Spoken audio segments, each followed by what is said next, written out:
I had just arrived at work as the hospital's lead sonographer and was looking at the patient's schedule for the day when my boss told me to go immediately to the OR. The surgeon was requesting ultrasound guidance. That was all the information I was given. I had no idea what I was walking into. I wheeled the ultrasound machine into the OR. The patient was already sedated on the operating table. Plugging in the machine, I waited for instructions from the doctor. He barked at me to place the ultrasound probe on the patient's pelvis so he wouldn't perforate her uterus.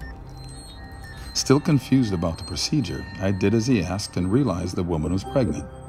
She was in her second trimester, so I easily determined the gender of her baby, a little girl.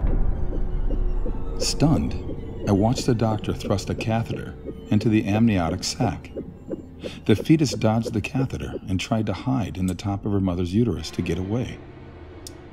In horror, I watched as he inserted a forceps clamp and grabbed her tiny leg. She writhed around in pain, trying to break free, but there was nowhere for her to go. Then the doctor pulled hard until her leg ripped away from her body. She recoiled and violently twisted around in pain and curled herself into a tight ball. But it was no use. The clamp grabbed her arm and she struggled to pull away. Her movements weakened now because she was dying. He pulled her arm off of her body. My vision blurred. My eyes filled with tears. The child again curled herself into a tight ball, but again, the device grabbed her other leg and it was ripped from her body.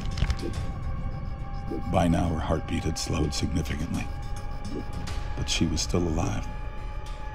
The clamp grabbed her last limb and ripped it off.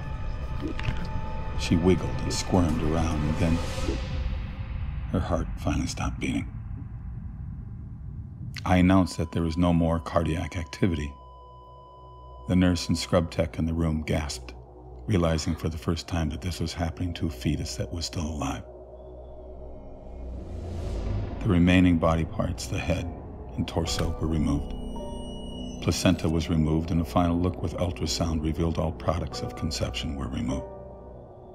I was told I could leave the room. Up until that moment, I had been frozen. I silently removed the ultrasound machine from the operating room, went directly to the locker room, and threw up. I quit my job at that hospital shortly after. I told my boss I would never again participate in that type of procedure. I was having nightmares and could not escape the memory of what I had witnessed. I would never again assist in the murder of a child. It was over 20 years ago, but it's just as vivid in my mind today as the day it happened. The saddest part is that this procedure is still happening today. People have no idea we are murdering babies in this way. They think it isn't a person, that it's just a mass of tissue. I'm so sorry for what happened to this little girl, for what I did to her. I'm sorry, sweetheart. I'm so sorry.